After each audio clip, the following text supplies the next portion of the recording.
प्रायोजक हैं cancer healer centre, new beginning. Harshvardhan ji, बार बार आम आदमी पार्टी देखिए एक चीज कह रही है अपने बचाव में, सरकार का तो मुनाफा बढ़ा है ना, पहले के मुकाबले पैसे तो हमें ज्यादा मिले हैं ना। चलिए 2000 और करोड़ मिल सकते थे, पर पहले के मुकाबले तो 4000 करोड़ बढ़ा है, दिल्ली के राजस्व में बढ़ोतरी हुई है। जी सबसे पहले तो बात तो समझा रहे हैं, फिर घाटा कैसे हुआ है? अरे सर, आप ही का सवाल पूछ रही हूं हर्षवर्धन जी, मुनाफा तो हुआ है सरकार का। पर ये सबसे पहले तो ये कि सीएजी रिपोर्ट में कुछ भी ऐसा नहीं कहा गया है जो पहले से चल रही चर्चा, अरविंद केजरीवाल, मनीष सिसोदिया के ऊपर लगे गंभीर आरोपों के आधार पर चल रही न्यायिक प्रक्रिया, उससे कुछ अलग हो। 2000 करोड़ का घाटा इसलिए कहा गया क्योंकि 2000 करोड़ रुपए और कमाए जा सकते थे, ये एक बात है।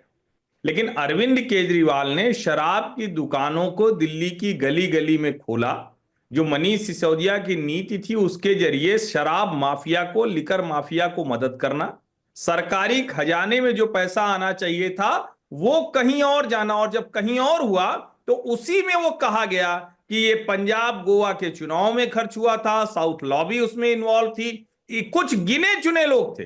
और इस रिपोर्ट में भी कहा गया है जो 71% कुछ 3 कंपनियों के पास है। तो मूल मसला इंटेंशन का है, करप्शन का है, और जो उसके शराब नीति के आधार पर जो भ्रष्टाचार किया गया है, जो पैसा कहां गया, जिसके लिए ईडी और सीबीआई मनी ट्रेल, जो बीच में 239 करोड़ में 339 करोड़ शायद, वो एक मनी ट्रेल की बात की गई। अब मूल बात क्या है? सीएजी रिपोर्ट के आधार पर तो किसी को कोई न तो जेल होती है न किसी के ऊपर सजा होती। सीएजी रिपोर्ट सिर्फ और सिर्फ खामियां बताती है। वो बताती है कि भाई ये काम और करते तो सरकार बेहतर कर लेती, ये थोड़ा कर लेते तो क्वालिटी चेक हो जाती, ये करते तो भ्रष्टाचार ना होता। वो सरकारी खजाने की चिंता बताते हैं। लेकिन अब मूल बात पे आइए, परसेप्शन की लड़ाई खत्म हो गई, चुनाव अब खत्म हो चुके हैं। अब भाजपा और आम आदमी पार्टी जो आपस में लड़ रहे हैं उससे किसी को कोई लाभ नहीं होने वाला। अब सवाल यह है कि इससे आगे क्या होगा। अब अरविंद केजरीवाल क्या अपनी छवि जो पहले से ही ध्वस्त हुई उसको बचाने में अब कामयाब होंगे? अब जो प्रोसेस चलेगा, जो ईडी सीबीआई जो वहां जो मामला चलेगा उससे तय होगा। और अभी ये एक रिपोर्ट की बात हम लोग कर रहे हैं, इससे जो इतर और रिपोर्ट्स आएंगी उससे पता चलेगा कि ये आम आदमी पार्टी की सरकार चल कैसे रही थी। अब ये वाला मसला नहीं कि हमने इतना बढ़ा दिया, इतना घटा दिया, उससे तो बहुत आगे चले आए, चुनाव वगैरह खत्म हो गया, अब तो परिणाम भी आ गए।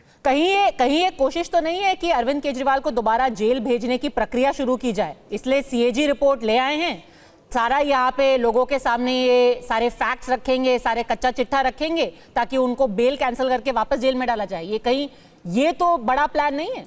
नहीं पद्मजा, एक तो इसका कोई रिलेशन नहीं होता, वो तो ईडी सीबीआई अपना काम करेगी, क्योंकि न्यायालय के अधीन चला गया है वो मामला, तो उससे कोई सीएजी रिपोर्ट से डायरेक्ट कोई लिंकेज नहीं। लेकिन हाँ, पब्लिक परसेप्शन में जाएगा। अब इसकी चर्चा हो रही है, टीवी पर बहस हो रही है, भारतीय जनता पार्टी और आम आदमी पार्टी के प्रवक्ता अपना अपना पक्ष रखेंगे, डिबेट में 4 चीजें आएंगी।